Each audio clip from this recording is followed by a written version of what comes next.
Il faisait nuit. Derrière moi, il y avait l'orage qui grondait. J'avais l'impression d'être poursuivi. J'avais l'impression d'être poursuivi comme je l'ai été aujourd'hui au lycée toute la journée. Poursuivi par ces personnes qui me faisaient du mal. Ces personnes qui me mettaient au sol. Ces personnes qui me disaient des choses obscènes, des choses horribles, des choses qu'ils disaient, des choses qu'ils disaient sur ma sexualité, des choses qu'ils disaient sur mon goût par rapport aux hommes, des choses qu'ils disaient sur moi. Je me souvenais de toutes ces choses comme des pics qui traversaient mon corps. Je me souvenais de toutes ces choses comme une tempête de bouts de verre, comme une tempête de bouts de verre qui pouvait me revenir en pleine face. Je me souvenais de tout ça comme ça. J'étais arrivé chez moi, regardant ma maison plongée dans le noir, plongée dans l'obscurité, par rapport aux deux arbres qu'il y avait à côté.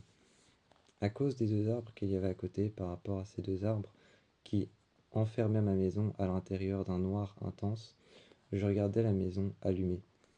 Je regardais la maison allumée, j'étais pile poil devant et derrière moi, il y avait l'orage. J'avais l'impression d'être poursuivi, d'être suivi par l'orage, suivi par quelqu'un, toujours par ces adolescents, toujours par ces adolescents un peu plus vieux que moi. Ils devaient avoir la vingtaine, alors que moi j'en avais que 17.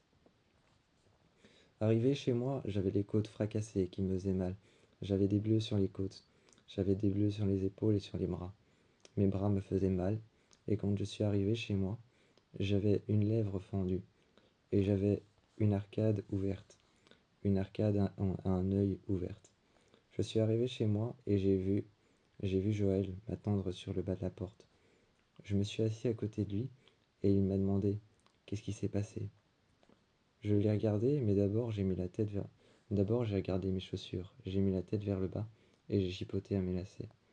J'ai retiré mes chaussures, je les ai prises en main, je me suis levé, j'ai dit tu rentres, tu veux bien?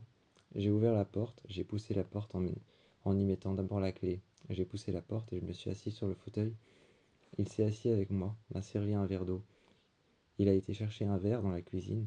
Dans ma cuisine, il a été chercher un verre. Il m'a servi un verre d'eau et m'a dit alors, qu'est-ce qui s'est passé?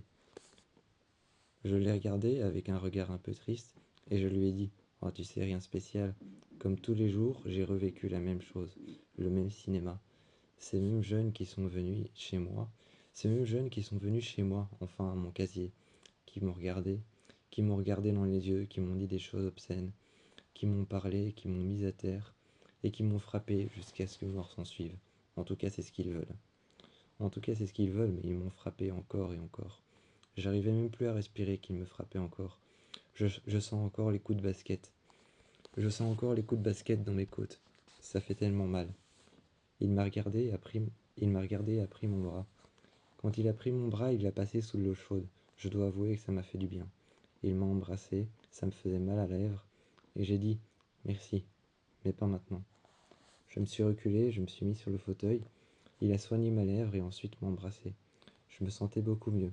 Près de lui, il a regardé mon dos. Il m'a apporté son sac qu'il avait avec lui. Je dois avouer que j'aurais dû lui demander pourquoi est-ce qu'il avait un sac. Est-ce qu'il comptait dormir chez moi? Il me l'a apporté, l'a ouvert sur le fauteuil, et il m'a sorti un t-shirt, des nouvelles baskets et un nouveau jeans. Il a sorti des sous-vêtements, un boxer et m'a regardé. Il m'a sorti un boxer noir et il m'a dit tiens, c'est des affaires à moi, je sais pas du tout si on fait la même taille, mais tu peux les utiliser. Je les ai utilisés, je suis monté avec son sac, je me suis changé et je suis descendu.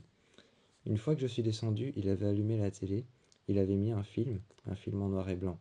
Je me suis installé près de lui. Je lui ai demandé en le regardant est-ce que je peux m'installer contre toi? Il s'est mis contre le fauteuil, contre la coudoir, et il m'a dit oui, bien sûr. Je me suis installé contre lui. Je me sentais rassuré et en sécurité, comme s'il y avait un aura de chaleur, comme s'il y avait un aura de chaleur et de lumière. Même si la maison était plongée dans le noir, j'avais l'impression qu'il y avait un aura de chaleur et de lumière autour de lui et autour de moi, juste quand j'étais près de lui.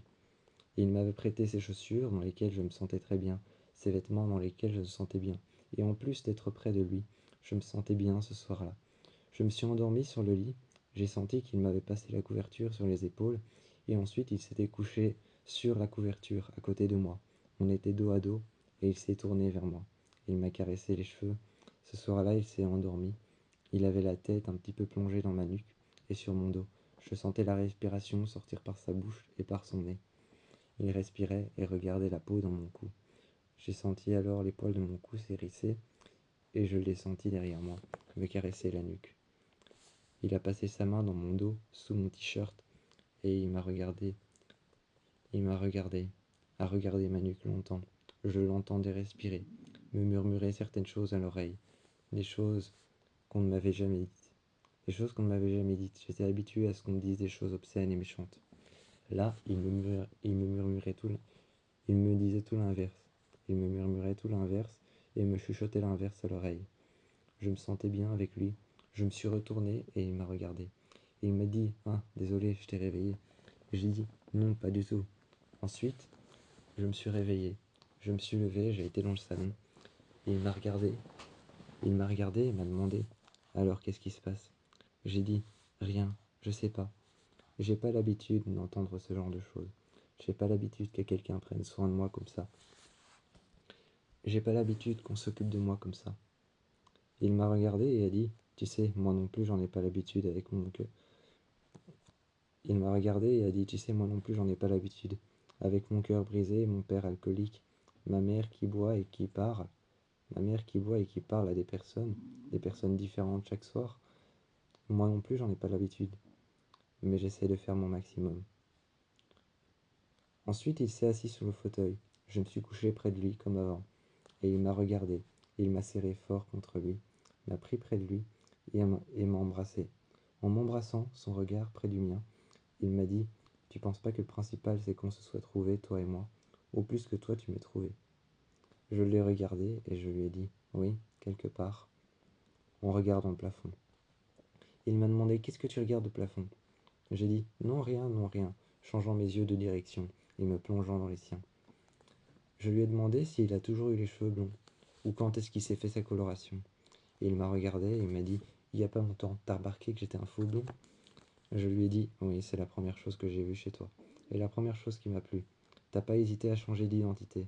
T'as pas hésité à changer d'identité, de changer de personnalité, mais tu es resté quand même fidèle à toi-même. Il m'a regardé et il m'a dit: Philosophe en plus d'être amoureux? Je l'ai regardé, oui, quelque part, en disant: Oui, quelque part, je suis philosophe. J'ai pris des cours de philosophie. Parce que moi, entre calculer l'algèbre, entre calculer pi fois 10 à la racine carrée de 35, je préfère un poème de Rimbaud. Il m'a regardé, avait rigolé, et je lui ai dit: Oui, mais c'est vrai, entre un poème de Rimbaud et de l'algèbre qui se termine par un calcul en pi, je préfère un poème de Rimbaud, honnêtement. Il m'a demandé alors en se mettant près de moi: C'est lequel ton préféré? Je lui ai répondu: Tu connais Ghost? Ghost, c'est l'histoire d'un fantôme. Ou alors il y a aussi mon préféré. Il y a aussi le guerrier, mon préféré, qui parle d'un guerrier qui se repose dans les champs.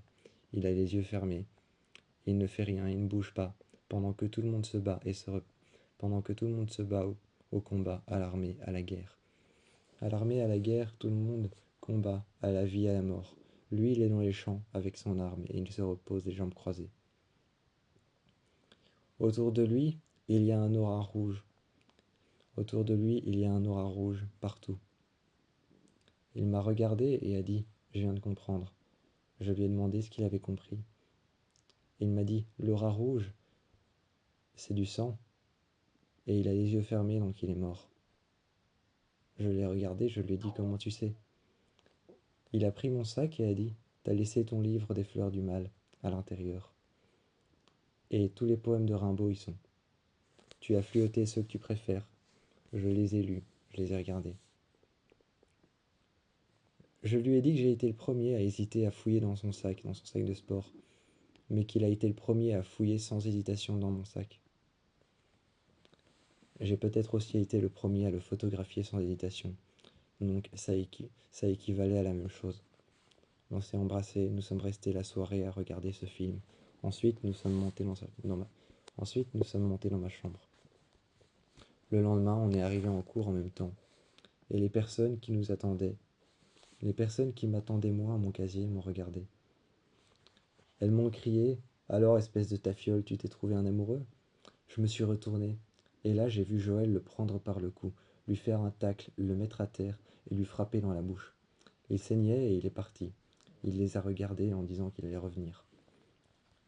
Et il m'a dit qu'à partir de maintenant, en mettant sa main autour de mon bras, que plus jamais personne n'allait me faire du mal. Je me sentais en sécurité, j'avais l'impression que le lycée était illuminé d'une lumière blanche.